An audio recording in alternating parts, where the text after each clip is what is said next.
Greetings from Tokyo, my dear friends. This is Daisuke, and I very much hope that this video finds you well and in very good spirits wherever you are in the world.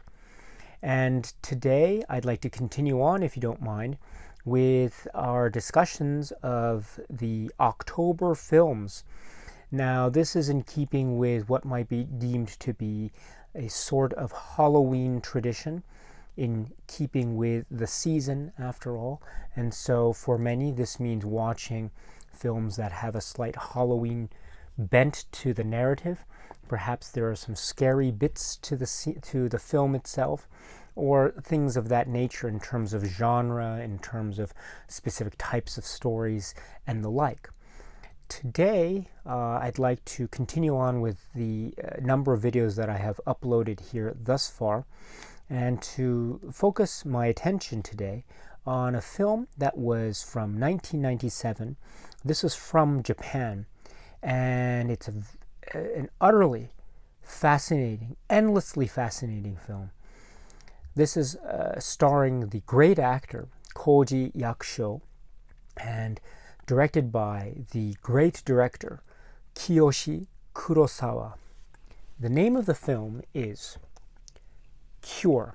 In Japanese, the title is Cure, so it's directly translated into English as Cure. This is the Masters of Cinema special dual format edition from the UK, which I have right here, and I was so thrilled when it was released on the Masters of Cinema line, and which is a great line, by the way, and the inclusion of Cure makes it even, it's such a fascinating lineup of films. Now, this is, I think, to be very general and broad and non-spoilery about it. This is a film that is a mystery detective killer film that is essentially about a detective trying to solve a number of crimes, a number of killings that are taking place. And there seems to be no connection. And so how is the detective going to solve these crimes? You'll have to watch the film to find out, and wait to the very end to see what the denouement of the film is.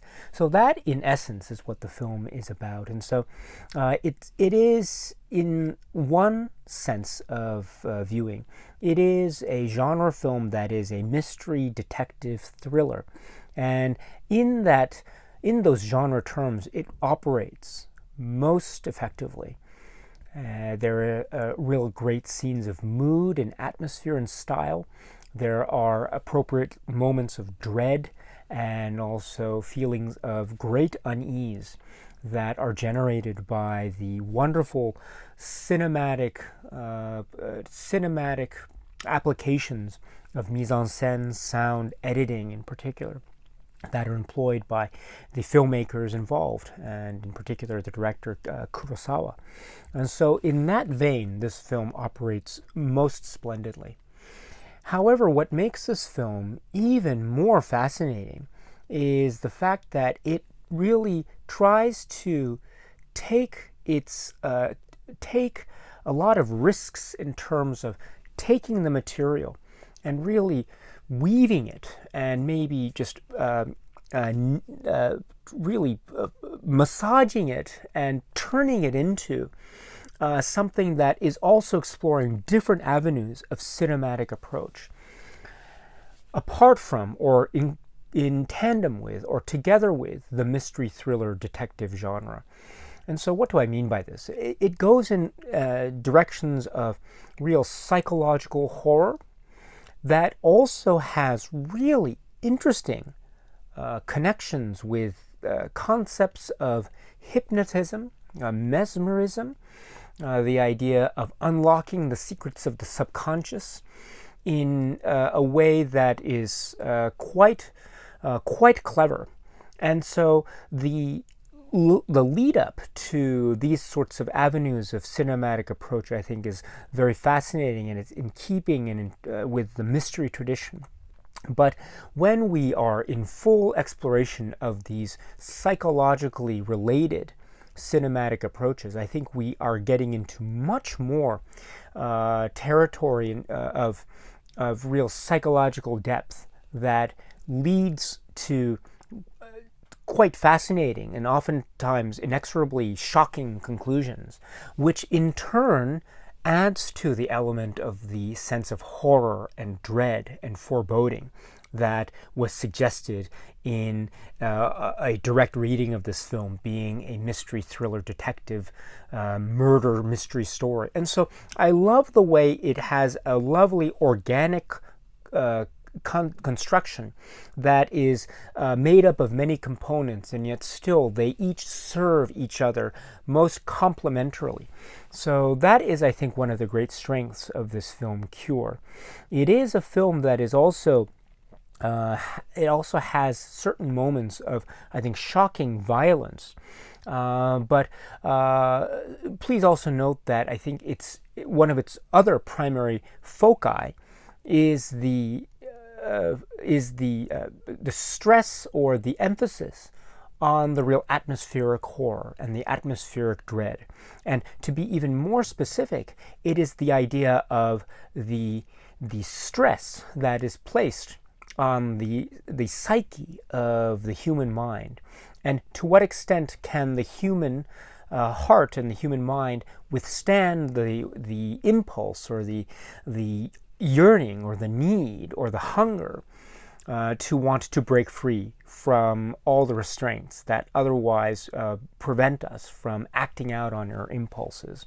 And so that leads to yet further complications and connections with, as I say, the murder mystery detective genre, the idea of psychology and hypnosis, and also the notion of dread and atmospheric horror, and many other things.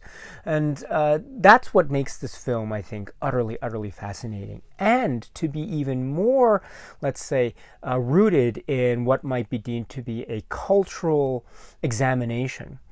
We should remember, of course, that this is a film from Japan. This is made by Japanese filmmakers starring Japanese actors in a film that's in Japanese and set in Japan.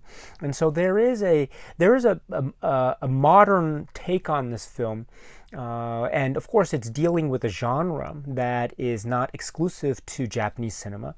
Of course, we have the idea of the murder mystery detective thriller found in other traditions and other parts of the world, cinematically speaking, of course. And so this isn't anything exclusive to Japanese cinema. However, I love two things in particular. First, as I was mentioning before, I love how this builds and goes in directions that I think are very creatively innovative in the context of the murder mystery genre, and yet it all serves the same function. In other words, we have different components of the film, and yet it all seems to be one organic whole. And I love how the creativity helps to make this whole feel even more organic, to put it in those terms. So I like this first aspect of the film. The other aspect that I really want to stress is that it feels very much consistent with, at least my take anyway, it feels very consistent with the notion of something akin to, for lack of a better phrase, Japanese-ness. And what do I mean by this? There is a word in Japanese which is called gaman. The word is gaman.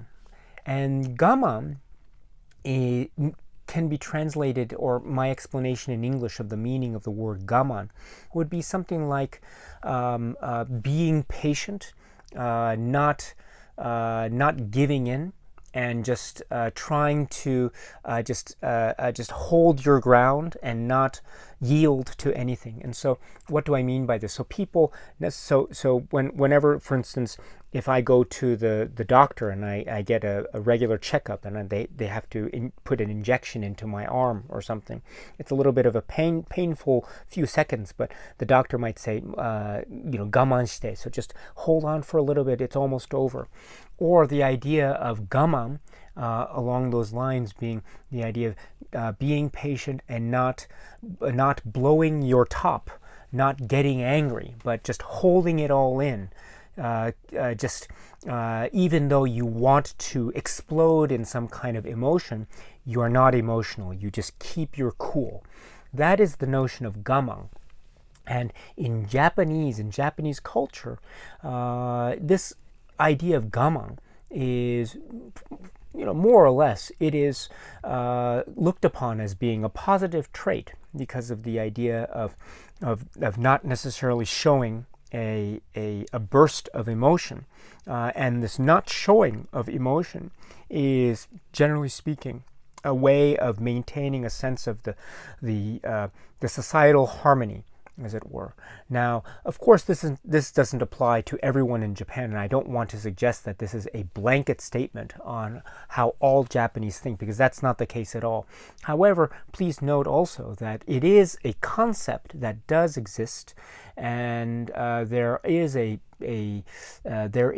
sense of this kind of a sociological or sociological importance on this kind of concept. So it is a significant concept, although I don't want to suggest that everyone feels the need to abide by this kind of unspoken or unwritten rule of societal interaction. That being said, gaman is still significant and important. And when we think about gaman, and we think about this film, we think about how we have a lot of characters, and I'm not going to go into details here, but if we think about how characters are confronted by situations where they need to hold it all in, and they need to keep their cool, even though they are under great emotional stress. What happens when the dam bursts? What happens when the line is crossed such that you cannot keep it all in? You have to let it all out. What happens when that line is crossed? What are the after effects of that? And I think, therefore, as a psychological exploration of this notion of being patient, or gaman, this film is utterly fascinating. And on top of that, it adds to that, metaphorically speaking, the notion of a psychological, atmospherically horror, dread type of murder mystery thriller that has its roots also in hypnosis and the subconscious. And so, with all that being said, I think this film serves as a really beautifully constructed metaphor for this notion of gaman. And in that way, I think it is a very, for lack of a better phrase, it's a very Japanese film, in my opinion. And in many ways, therefore, it serves to show, again, in very cinematic genre terms, of course, still, it serves to show certain aspects of maybe Japanese sociological thought that still remain relevant even to this day. And so in that sense, I think that is another facet of this already multifaceted psychological horror film, thriller film, that is still shocking, that is still brilliant, and that is still a wonderful example of the creative cinema of Kiyoshi Kurosawa. This is the film Cure. Okay, my friends, so that's it for now. And so until we meet again, please be happy and healthy and well, and please keep on watching a lot of great, great movies. Thank you once again for your time, as always, my dear, dear friends, and cheers.